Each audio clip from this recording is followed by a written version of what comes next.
Welcome to You're Allowed to Hate Your Husband, a modern day love story.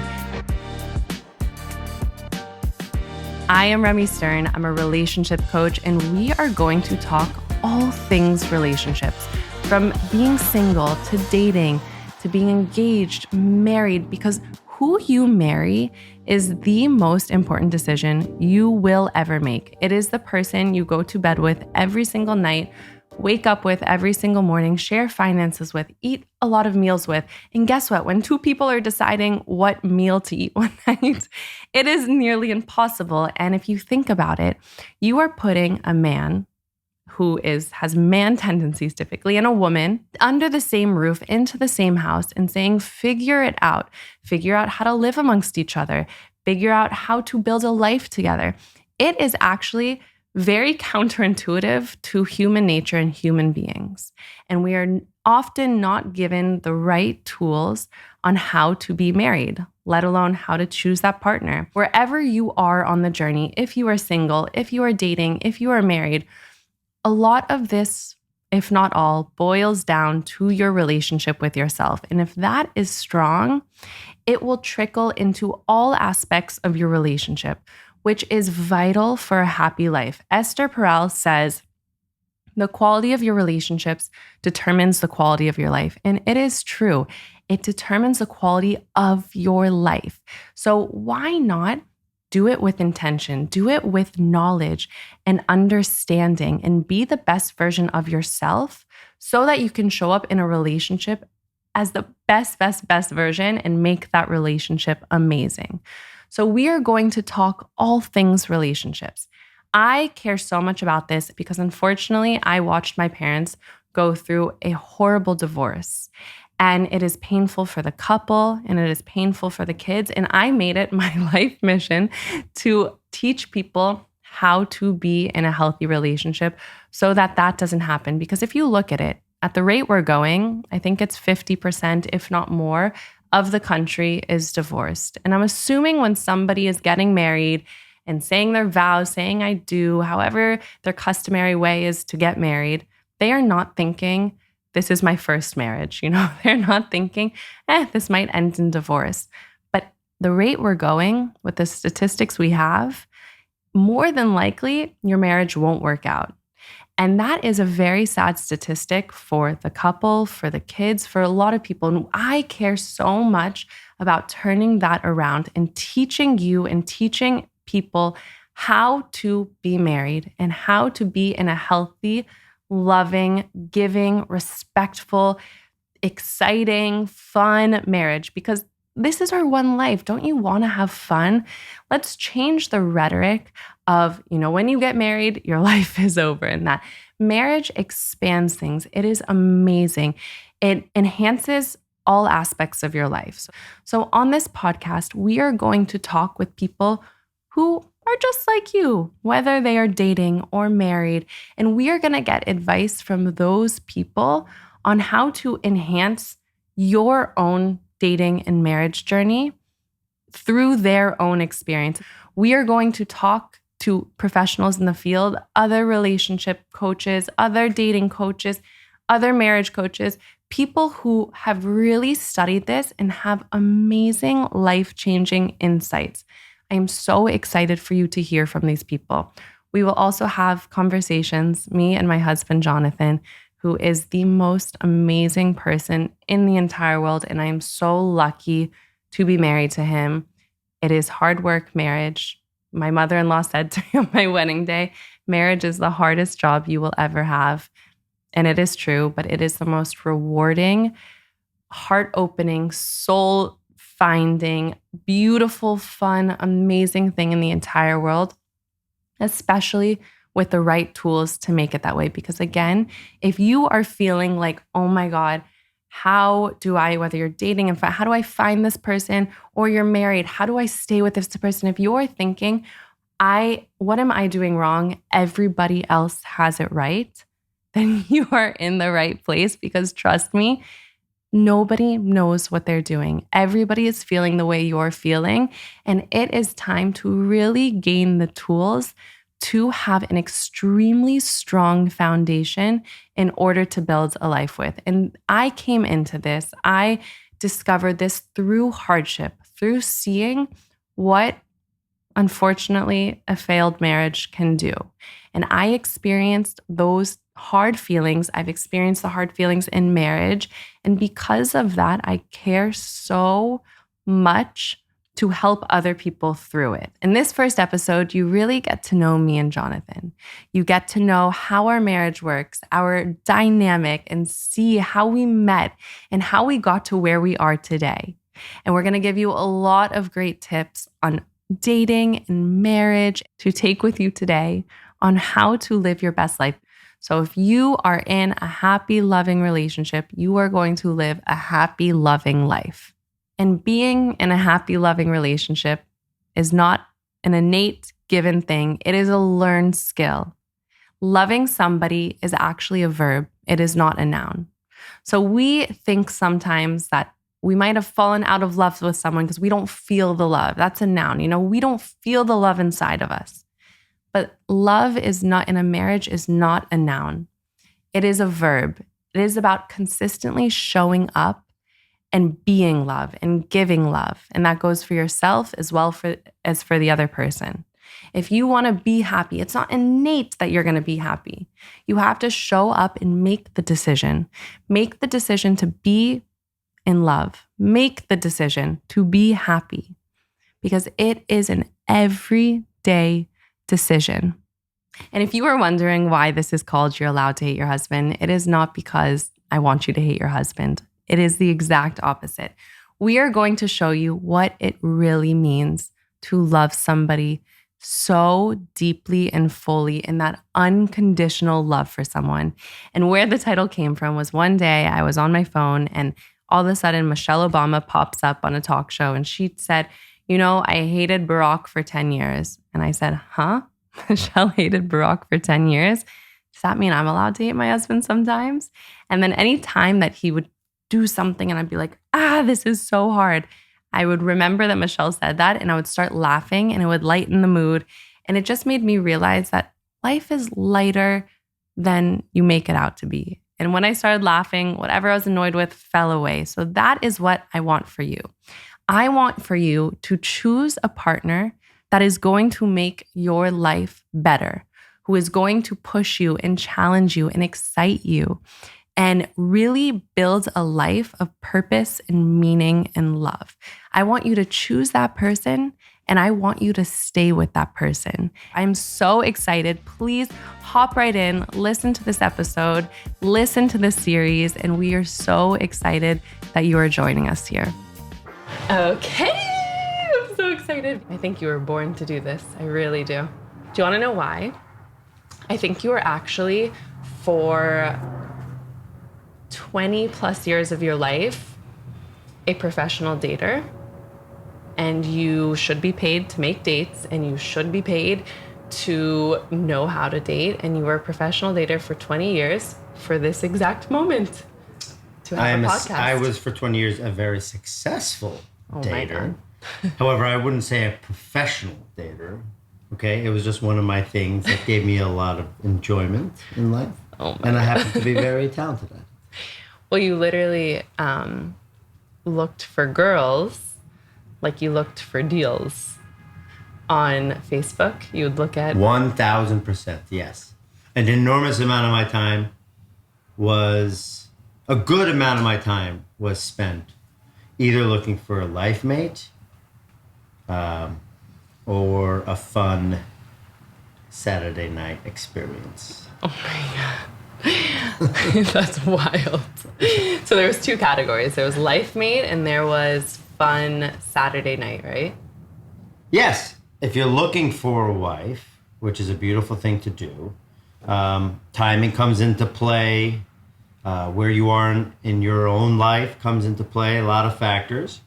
But you don't want to only look for a wife, because you're going to hear no many times over, most likely, until the right girl comes along at the right time.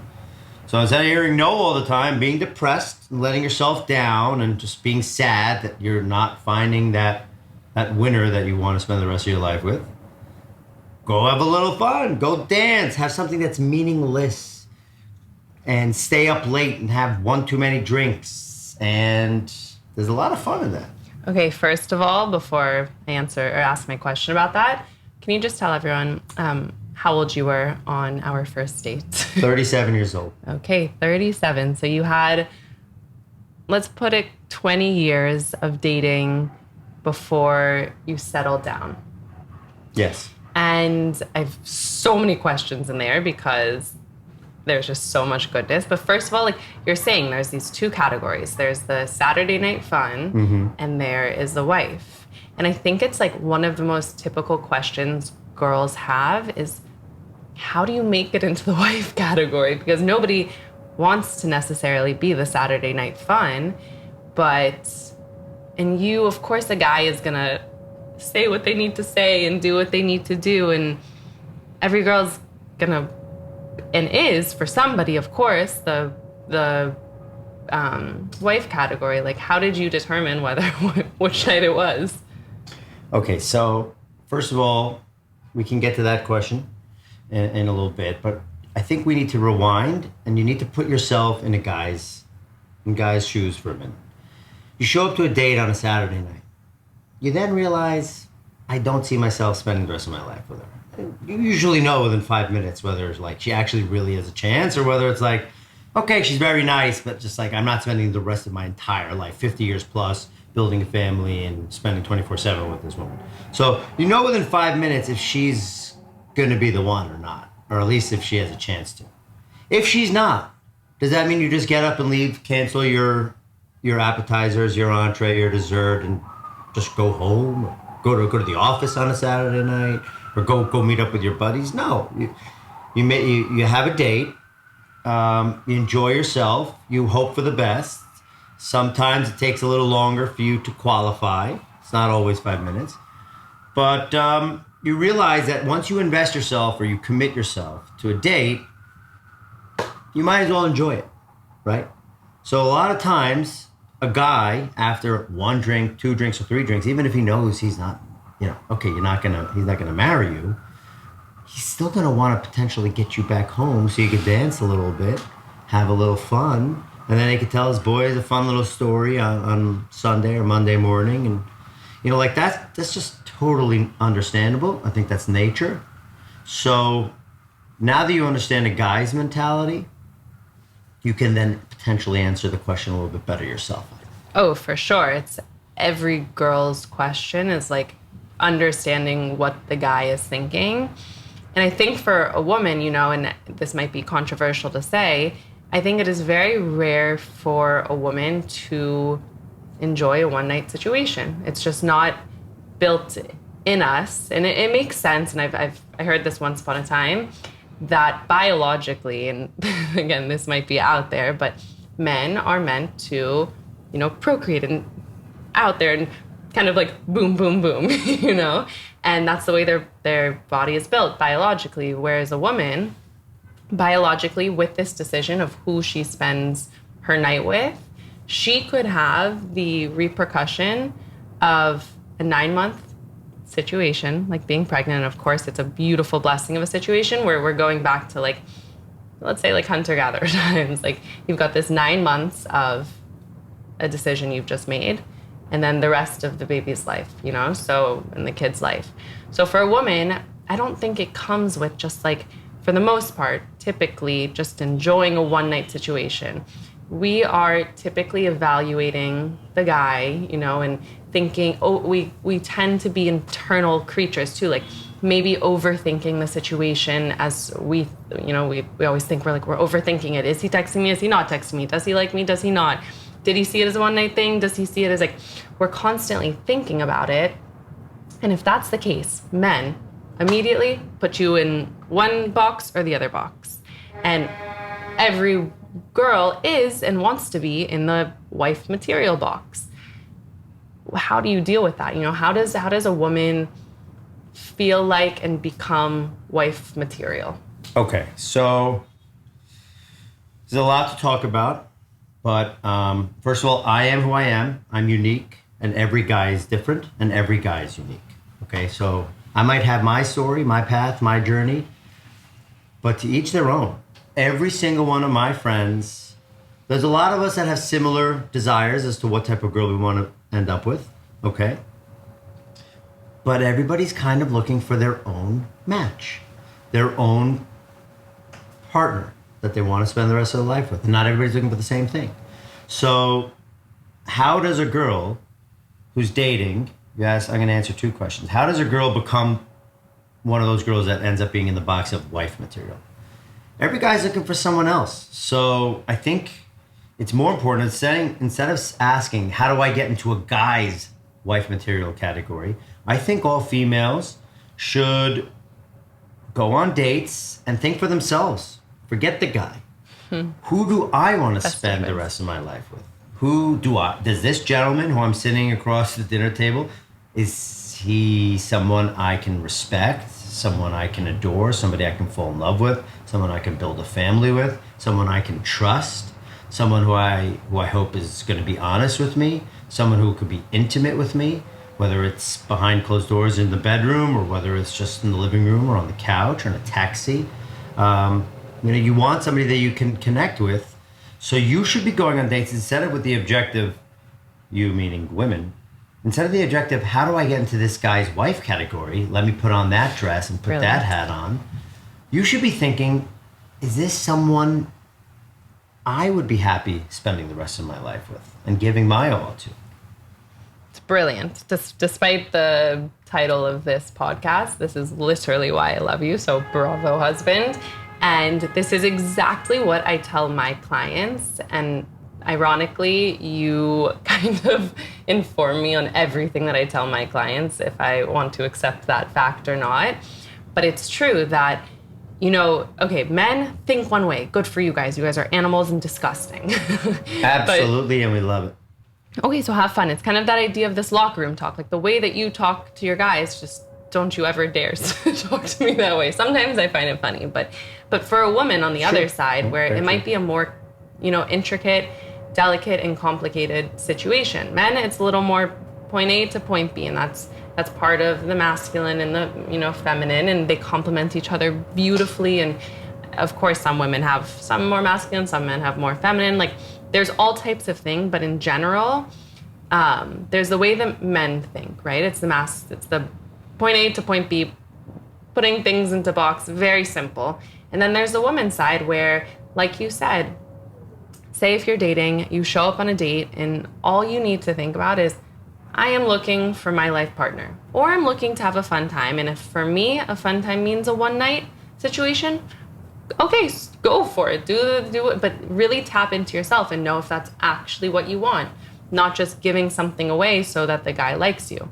Rather, focus on liking yourself, loving yourself, filling yourself up, being wife material, if you want to call it that. And because you just know that you are this glowing, shining, happy person, walk into the room, whether it's a date, whether it's a function or a coffee shop or wherever you're going work, walk in as the queen of the place. Feel so amazing because you want the person that you're going to spend the rest of your life with to say, that is my wife. That woman is beautiful. She is shining. Our values match up. I see our life, together, and that is my wife. And if it's not the case, there's no reason to be like, oh no, now I'm in his one night stand category, because you're not. You made the decision, you're not. You know your own worth, your own value. You get to make the decision whether or not you are. Don't do it just to make the guy like you. However, sometimes, one night thing happens on the first night and the people end up getting married. It really just depends. But the main focus is to become that quote unquote wife material, the best version of yourself, right? Okay. Would you say so? Yeah, but I do think that time comes into play a lot. I think that you want to be wife material. You want to be classy. You want to be your best self. But at the same time, if you're 21, you haven't figured yourself out yet, you showed up on one of our dates in the first 5 dates. You had 12 shots and you threw up all over my apartment. Oh my God. Okay, that's not wife material. But I loved the person that I was getting to know. I loved your values, and I didn't mind. I cleaned up your throw up. I fell asleep on the couch and on to the next morning. It's all good. I'm No harm. convinced. I'm convinced that that is the night that you started liking me. It's not the reason. It has nothing to do with why I said like you. I liked you before you threw up. So you threw up in my apartment, and it had no effect. I liked you before. It just started to show because you started to realize, oh, wow, I threw up all over his apartment and the guy's still calling me in the morning. I liked you before you threw up in my apartment. So when I threw up all over your apartment, which I'm definitely not proud of this moment, but I remember thinking, because I liked you so much, I met you, and first of all, I was lied to about your age.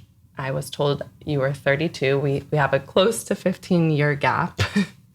And on the date, you said, it was my younger brother's 35th birthday last night. And I said, huh? Your younger brother's what?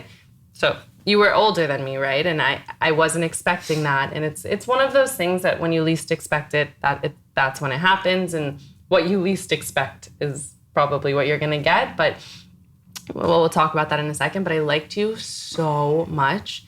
And it was different, It's that idea that there was something different. And I didn't believe that would happen, that it exists, like when you know. But anyways, I'm going to get to my story. And then there's, I feel like, a few gems in there. But I liked you so much and I didn't want to mess it up. And I was trying to do everything perfect. And then authenticity comes through. I got too drunk, ended up, like you said, throwing up all over your apartment. And I wake up the next morning and I couldn't find you anywhere. And I said, oh my God, I just messed up this entire thing. What the heck did I just do? And from that day moving forward, you didn't let me leave your apartment until 5 p.m. the next day, which I think was rare for you because I don't think you had many girls even sleep over before me. Or they probably left pretty early in the morning. Much better sleep solo.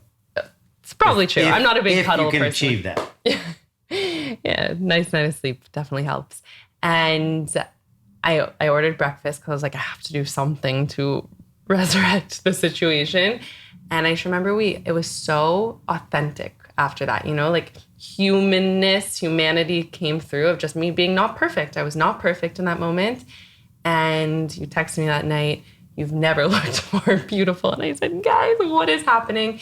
And we obviously a few steps happened after that, but it seemed like almost like authenticity could come through once a mistake was made. And it was a nice transition in the relationship. Okay. I'm with you. Okay, so that was just a fun story.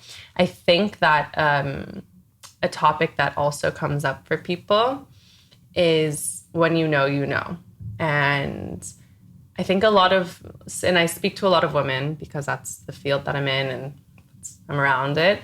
And a lot of women are like, but what if I don't know? And the question of when you're dating somebody or when you're single and not with anyone, and it's easy to like not trust that it's going to happen, or you're dating someone and they have great things about them, but there's things that, you don't love and you can't decide if those are deal breakers. Like that idea of when when there's something different in the air, what would you say about that? And like kind of when you knew with me? That's a big question. It's a sensitive question, and there's definitely not one correct answer in the entire world. However, with that said, you asked my opinion. When you know. I think that if you're truly looking to settle down and start a new beautiful chapter in your life, start a family, get married, whatever it is, commit to spending the rest of your life with someone. I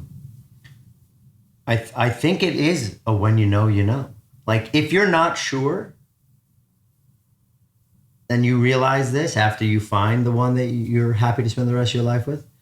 If you're really not sure, it's probably not your best partner. Mm-hmm. I've heard... Probably not. I've heard when you know, and when you don't know, Right. However, as you're trying, and it's not like we've all been married 100 times where it's like, you don't know. It's like usually until you're married, you've never been married before. You don't really know when you're supposed to know. I don't know. That wasn't exactly English, but if it feels right, if it feels great, if your vision aligns with your mate, if you discuss just kind of like what your future hopefully looks like, where you're going to be, if you have any traditions, religion, you might want to talk about schooling.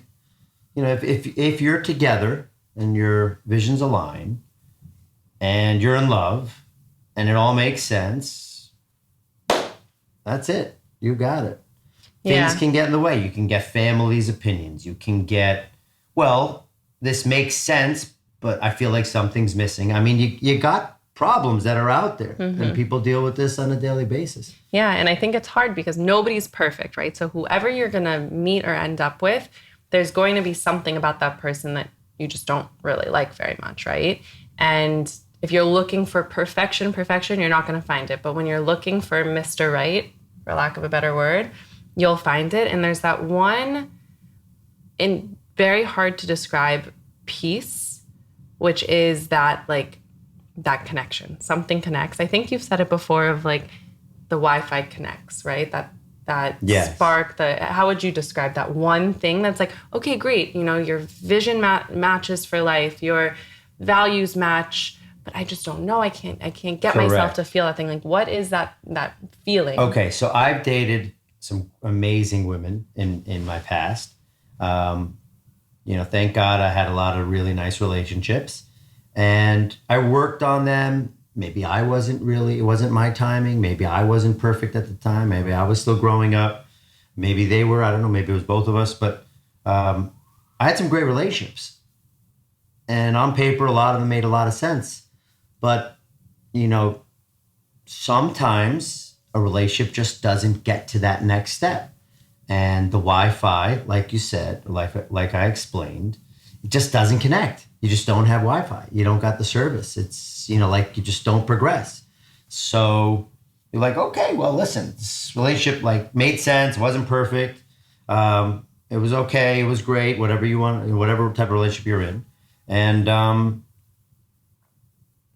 then you realize you move on, and then you just keep looking and you keep looking. You say, when am I supposed to know? And then you meet someone, you're happy, you're in love, you've got something really special, and you say, aha, this is what full service, this is what 5 bars feels like. And everybody finds their own Wi-Fi, I hope. They find what they're looking for. Everybody's got a different set of goals as to what they're looking for in their mate.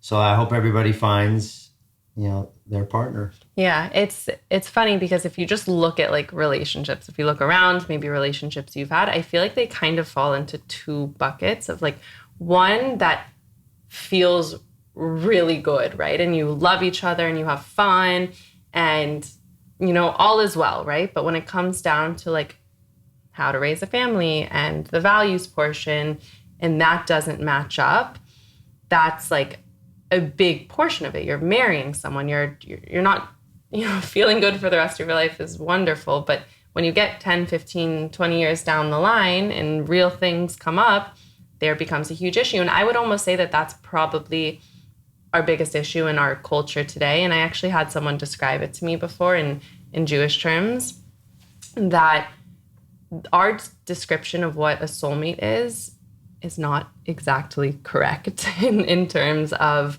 long-term marriage. And if you look at our country, 40, 50, maybe it's over 50% of marriages fail. And I don't know about you and everybody out there, but that doesn't sound so enjoyable. Like you want to sign up for the long term, right? And they described that our version of a soulmate is really a best friend. It's someone who feels really good. You have fun with them. You can travel with them. You can watch Netflix on the couch. You can cry. You can laugh. Like, it just feels good. All is well, right? But that's not the definition of, in Jewish terms, a besheret. A besheret is your soul's counterpart to itself. I actually remember that's from Wedding Crashers too.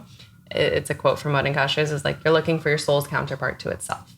And that person, that's your soul's counterpart to itself, might even be the harder option to be with, the harder person to be with, because they make you grow, become a better person. And when that's happening, like think about when you wake up in the morning and you'd rather wake up at 10 and go order a bagel, and like that's very easy, right? Versus the partner, and this is more of a metaphor, who makes you wake up at 6, 7 a.m. and go to the gym and make a healthy breakfast. And like that, the person who makes you a better person, helps you grow, sometimes is more difficult to be with, but is the right person for your life's trajectory. So just to finish my thought, there's those type of relationships where we often honestly marry that person who feels really good and we don't talk about values. And then there's the other ones sometimes people fall into that it makes so much sense on paper and the values match up, the family matches up, everything matches up, but you just don't feel it. You don't have that spark, that Wi-Fi connection. And to determine if you fall into one of those or if you're falling into Mr. Right. And yeah, it's hard to figure out that Mr. Right portion, but when you feel it, you just feel it, right? So to summarize, if it feels great and you've discussed the future and you discussed a lot of your desires and you're both on board, you both shake hands, go for it. Yeah. If you feel like this is just something off or I'm a little bored or nothing to look forward to, something's off, something smells fishy, it's probably your best bet to start from square one and go look for what you realistically can find and what can make you happy. I know this is your podcast, but I'd like to take the mic for a second. You talk about divorce, talk about marriage. You have very beautiful opinions. You have a gorgeous mindset. But let's also be honest here. Marriage is by no means retirement. Marriage is work.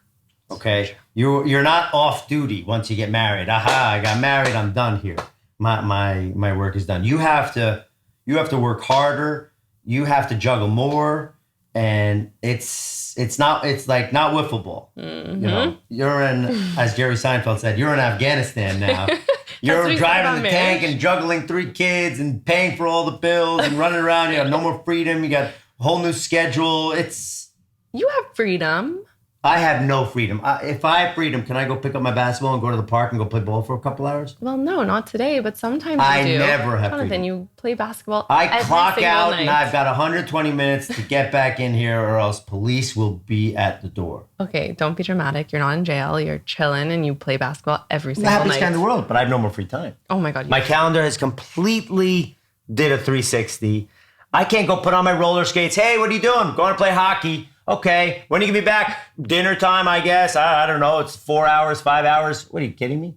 Yeah, I've got to work. I would murder Weekends, I spend time with my daughter. I spend time with my wife. I can schedule a basketball if I'm smooth enough. I then have to be home because if we don't hire a babysitter, and I just can't even go out. Or we hire a babysitter, we go out, but the agenda is set. And guess what? If we go out and we party, we're not getting home at 4 a.m. because we got to be up at 7 a.m. at the minimum, ready to feed our child and spend an entire day being very attentive and loving. So I've got no more freedom. Do you remember our fight? And I would love to hear people's opinions on this. When you called our home jail, you said, I'm locked in jail. I never called our home jail. Yes, you did. When did I go in jail? Yes, you did. At one point, you said, I am locked in jail. And I said, pardon, please never call our home jail. And you, to your point of men. Whoa, you got a lot of people here. Okay, you got 0 viewers at the moment, but once you hit that button, we could have 1 trillion followers. When did I say that? I don't want you taking this out of context. I'll tell you. We were Please driving, explain. and I'll tell you what it was. We were driving to Costa Cipriani. Okay. And who knows? It was probably about poker, which and you were like, I'm locked in jail. And I said, never call her home jail. But I wasn't being said, serious. I know this is the difference of men and women. I've been to jail. I'm not locked in jail. This is a little more colorful than jail. No, so men and women speak differently. You're doing locker room talk. You're like blah blah blah jail. I was locker room talk. I was chit chatting. I was saying I'm in jail. Like it's a joke, not joke. 10%. I know. It's just so funny. Joke. My mother-in-law said to me on my wedding day, "Marriage is the hardest job you will ever have," and marriage is the best, most beautiful thing ever. And actually on one of our first dates, I said to you, because unfortunately I come from divorced parents and it's an extremely painful, sad, complicated situation. If you're a parent, if anyone is divorced, which 50% of people are. And I said, marriage sucks until it sucks a little less at some point, but I'm never hopping out of this thing. And it really was my mentality. But you showed me that marriage is actually the most freeing thing in the entire world. Yeah, you. And because it just opens up so many amazing opportunities. And actually, Tony Robbins once said that it amplifies everything in your life. I think he said about relationships and money. You know, they're not going to make you feel a certain way. It's not like when you get married, you're all of a sudden going to be happy. When you make a certain amount of money, you're all of a sudden going to be happy. But it amplifies these feelings. So if you are already happy and you're in a marriage, your happiness will multiply, right? So marriage is very difficult, and things like this come up where you weren't meaning it. You said you were in jail. You were joking. You're a funny guy, whatever. And me, the delicate flower that I am, got very sad until I rationalized it, and who cares? I could care less. But something I actually want to just hop in and point out there, and probably the biggest advice that I have to give myself and other married women and other, single women, is that your happiness and your schedule and your joy and all of this relies fully on you. So yes, your life changes when you get married, but if you are waiting for your husband to come home and make you happy and a date to make you happy, you're waiting on your husband comes home after basketball and after a day of work and he wants to sit on the couch and he wants to watch TV and doesn't want to, cuddle up and ask about your day. Sometimes I find in myself and from others I know, they get sad and they're like, oh, my husband doesn't want to connect. Versus because we're waiting for you to be We want that time one. for ourselves also. We're work all day. When we work out and then we come home, we want to see our daughter, we want to hang out with our wife, but we also want time for ourselves, to unwind, to hang out with ourselves. And it makes sense. And to watch a little football. And the times that I am affected by that is when I'm not filling myself up. Versus if I make plans with my friends and I make plans with my sister and I go out to a movie or whatever it's going to be that I go to, or like do things during the day, do things at night. And then the nights that we do connect together, it's because I am full, I am, happy and glowing and fun and cool and full, because I want to feel those things. It has nothing to do with you. Whether this goes for dating and married, like if you're in that state of just having fun, being full, being happy, it is so attractive to the world. It feels so good. And again, the nights that you do get to connect with another human being, whether your partner or a date, it just feels really good. And there's more harmony, right? So you do get your freedom, senor. I'm flying. I'm flying. But my calendar has changed. Yes. Okay. Jumping back 3 steps for a second, because we're talking about love, and that's beautiful. Not that I want to talk about divorce, but you say that 50% is such a surprising number. You have divorced. Remember that Uncle Todd that we had dinner with? Yes. Sorry, okay, Todd. so you have people that are divorced that are like, listen, it was the right thing for me to do. And it makes sense. People get old. People get married too quickly. They get married before they're ready. Getting married is an aspect of a leap of faith, right? Sometimes they take a leap onto the wrong boat. That's just life. And then if people separate, it's understandable. As long as it's not personal, you're not emotionally attached, like it's understandable to look at the numbers and say, listen, I can understand that people get old. The man starts to get grumpy. He starts to go crazy. The woman starts complaining or asking for different things. They change. Listen, divorce is real. The best thing to do is to choose wisely and to prepare yourself that when you make this decision, try to make the best decision you can. Don't just go out and get married after 24 hours. There is a better chance you get divorced than somebody that actually dated for a year, talked about an enormous amount of things, connected, got to know each other, decided what their future hopefully looks like, accepted one another. Like, accept me for who I am. You know, I hope I showed you my truest colors and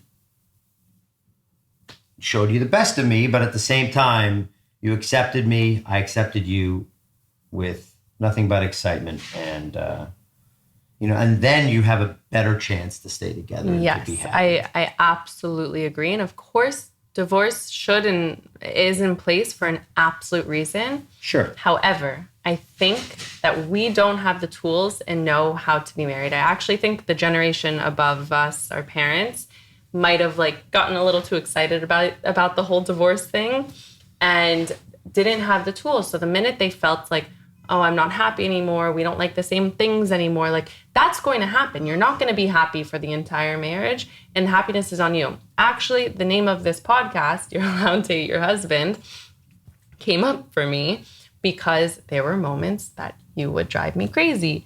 And I was like, oh my God, oh my God, oh my God. Maybe I didn't think I hate you, but maybe I did, who knows?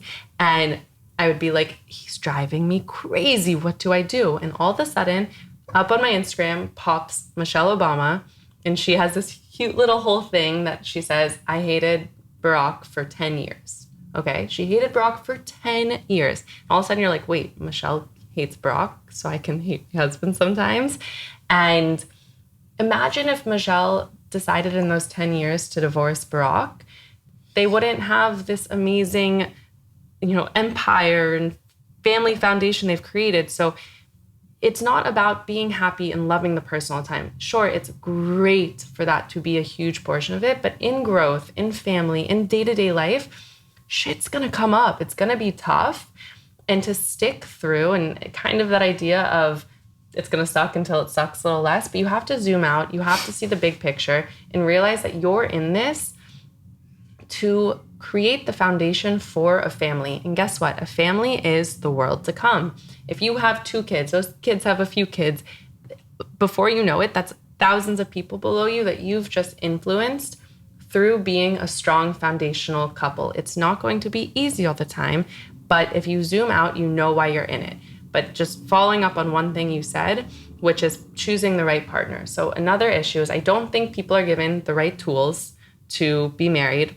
I don't think they're given the right tools to choose their partner, but I don't think people are given necessarily the right tools on how to be alone and get to know themselves, because the time you spend single is getting to know yourself, filling yourself up so you are so whole so that you're not needing anyone to fill your holes. You're not saying, oh my God, I'm going on this date and I hope he likes me. I hope he likes me so I can feel good about myself. Like we said, you're going on the date to saying, I feel so great about myself. Is this my husband? Because I'm looking for, again, like we said, 2 things. 1, does our life path match up? Do our values and our life goals match up? And 2, does this feel really good? Like, does it feel like Mr. Right, you know?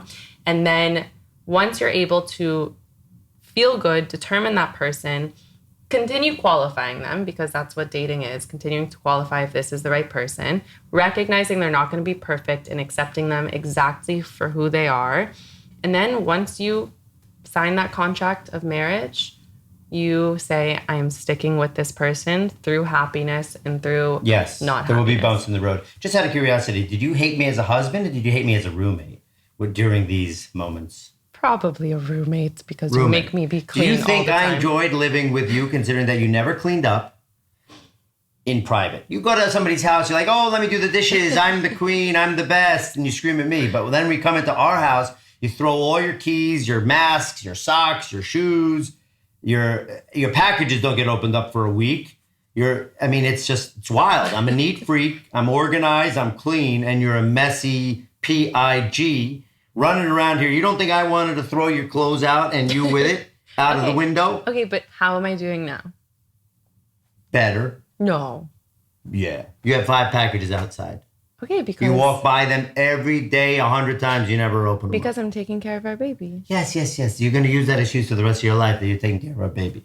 But you have time to do whatever you want to do during your day. But the packages, they just look me in the face and they say, hello, I'm going to be here for quite some time until the next packages come, and the next, and the next, and the next. Okay, putting my ego aside, I apologize, and I will go open those the second we're done here. Yes. Okay, great. Now, Okay, Mr. I Right. had best friends. I have best friends. I lived with them. I wanted to shoot them after a week. Yeah. Now, they're still my best friend. They were my best friend before, and they were probably my best friend during our stay together.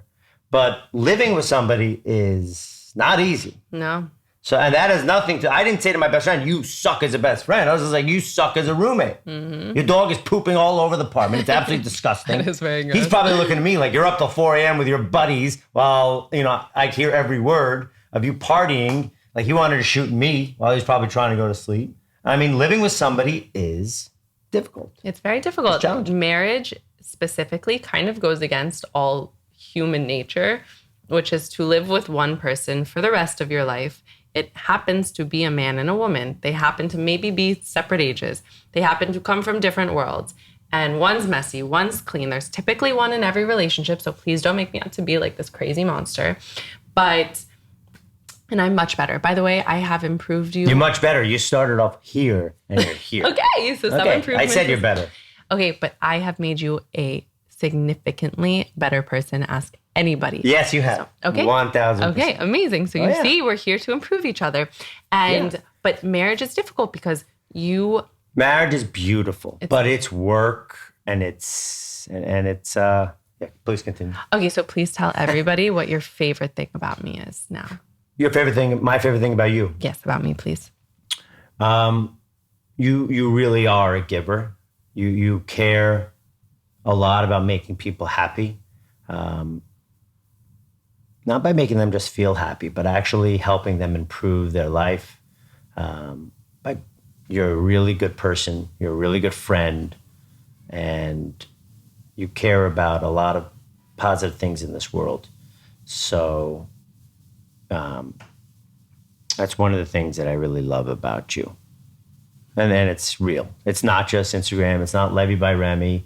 It's not what you're going to be saying on this podcast. Like, this is how you truly feel. And this is, you act even nicer when the cameras are off. It's very sweet. And it means a lot because it makes it feel, and I know this because you're my husband, that like you really see me for who I am and understand me, right? Because anyone could say, you're a great wife and a great mom and a great friend, even though this is kind of what you said, but like, and you're cute and you're pretty. You could say like any generic thing, but you really like see the things that I care about, that I hope to be, because it's what I care most about.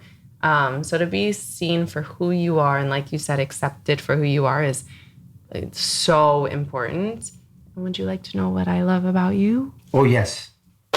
Okay, so it's fun to think back of what I was looking for, because you really are that plus more, thank God. And I was looking for somebody who kind of energized the room, uplifted the room, made everything a little more positive, like took the positive spin on things and never like dragged down the energy, but just uplifted the world, like elevated the world per se, and believed in something greater. So didn't think they were necessarily like, the head of all, like believed in something greater, in spirituality, in the sense that things happen for a reason. Let's understand ourselves, understand the world, better the world.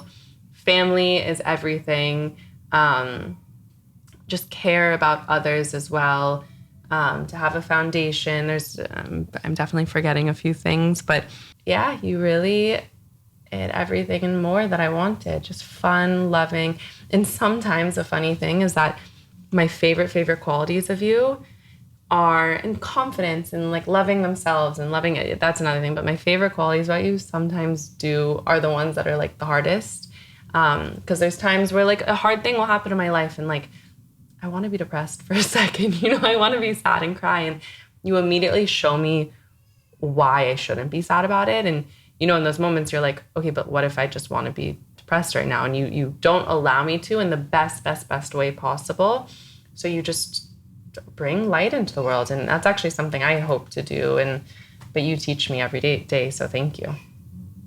With pleasure. I think every day is a blessing.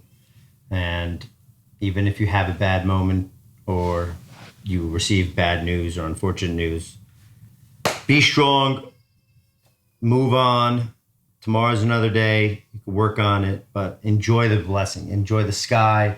Enjoy this life. Enjoy this home. Enjoy our daughter. We have our health, thank God. Like, we have so many blessings. You know, not everybody has all these blessings. So just be happy.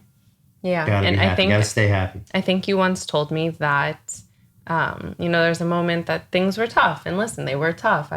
We were going through a lot, and everyone does at some point. And I was like, oh, Jonathan, my life sucks because of this and this and this and this. And I just had my laundry list of reasons my life sucked. And you waited till I was done. And then you said, okay, I have a question, Remi. And you said, would you sell your eyes for $1 million? And I looked at you and I was like, oh, that's not what I was talking about. I was trying to cry, you know? And you were like, would you sell your eyes for $1 million? I said, no. I'm very claustrophobic, and God forbid the thought of that makes me like, ah. Good girl. And then you said, would you sell them for $2 million? I said, no. You said, let me ask you, would you sell them for $1 billion? I said, no. He said, then you are worth $1 billion, Remi. You have your eyes, thank God. You are worth $1 billion. And that's just your eyes, thank God. You've got your legs, your ears, your beautiful mouth. Right. You've got a lot of things. So you're multibillionaire, and we shouldn't look at like something like so small and be like so upset about it, because we've got so much to be thankful for. Yeah. And I think that's part of all of this is like when you over focus on the small things in your life that aren't going well. I heard something recently that said, it was something about like 7 skinny cows swallowed the 7 fat cows. And it was saying that. That's not a fun sight to imagine. Okay, but what it was saying is that we often take the, you know, if you were a farmer, like you want the fat cows because that's what's going to make you money and feed you and all of that. You're farming now. Okay, good. Exactly. But if the skinny cows that aren't going to give you enough swallow the fat cows, yeah, then you are only focusing on, I don't have enough.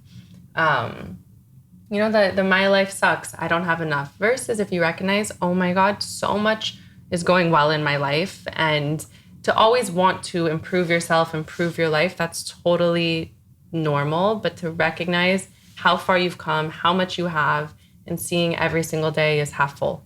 Not even half full, overflowing. I'm not in love with the skinny cow, fat cow story, but I understand the message. I agree with the message, and I love you. Okay, amazing. I love that. Can we go to a quick question of mine? Yes. Okay, what would your advice be, or one advice for someone who's single and dating? Male or female? Female. Female. My advice for a female who is dating. Take care of yourself. Be happy. Be yourself. Be true. Don't put on a show. Don't be fake. Have faith. Have confidence. And do what's best for you. Do what's best for you. Don't go out there and try to make your date happy. Do you know? And then with that said, if it's meant to be, if you're with the right person on the right date, it's going to be easy. It's going to be real easy. It's going to be a smooth success. Beautiful. And what would your advice be to somebody who's dating someone and can't figure out if it's the one?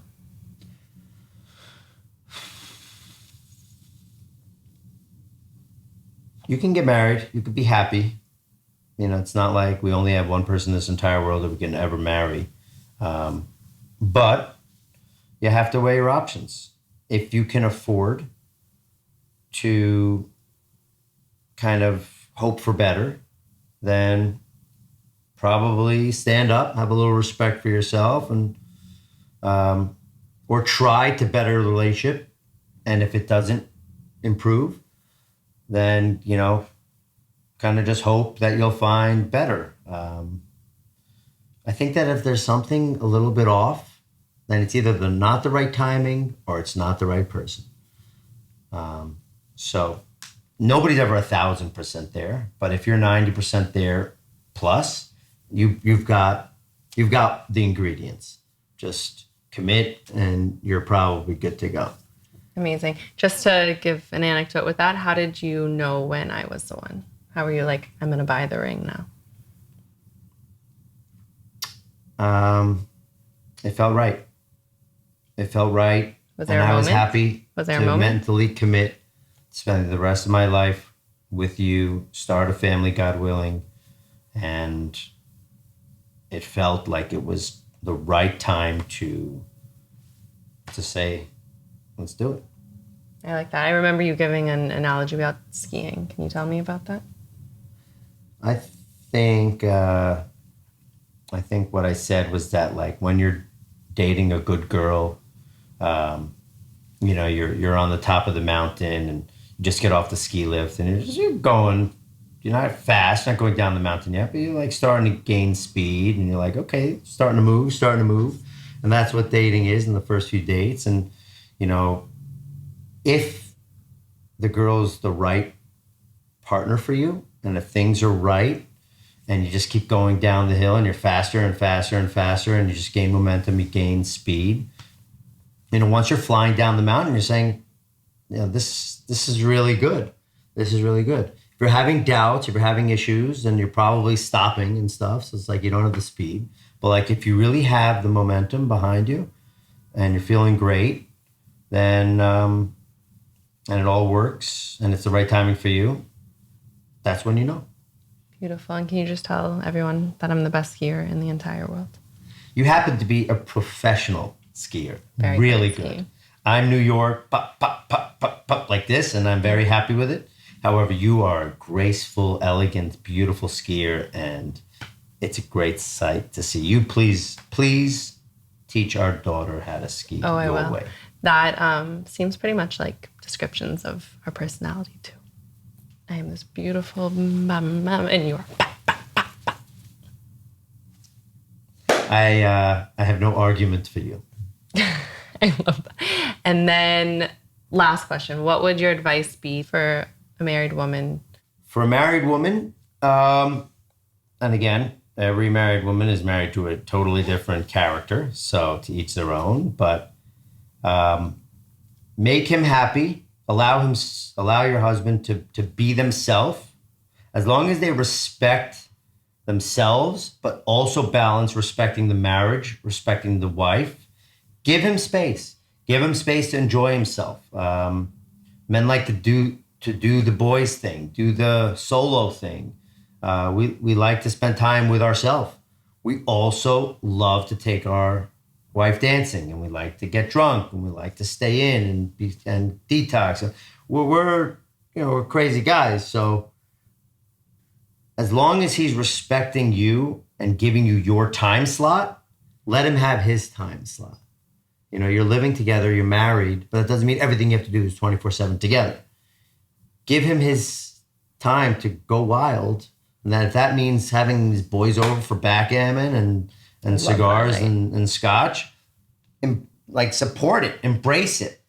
Ask him if he wants the music, the sonos louder or something like. Let them be happy with themselves. They will in turn try to make you double as happy. Beautiful. I love that. I'm just going to go through quickly. My advice to somebody who's single, actually all of the way until marriage, specifically women, again, because that's what I know, is the biggest focus first is on making yourself happy, filling yourself up so much, doing fun activities. I think it works for yourself and for connection in your relationship, is even make a list of activities that are really, really fun and make you feel really good, because the more you do that, the happier you are, and the more the universe wants to give more to you. Same with your relationship. If there's things that you both like to do together, do a whole lot more of that. The lighter, the happier you are in life, the more good that's going to come your way. So I would go across the board with that. All right, welcome to You're Allowed to Hate Your Husband, a modern day love story. Perfect. Bra freaking vo. Thank you so much for listening to this episode. We hope you liked it as much as we did. Now go send it to someone who needs to hear it, because we know that dating, relationships, marriage can be tough, But we want to make it less tough. And remember, you're allowed to hate your husband. Whatever you're feeling is allowed. So go send it to a friend, to your sister, your brother, maybe your boyfriend, a husband, whoever needs to hear this, send it to them. And while you're at it, click the follow button, click the review button. Always feel free to reach out if you have any questions. And we're so excited to see you in our next episode.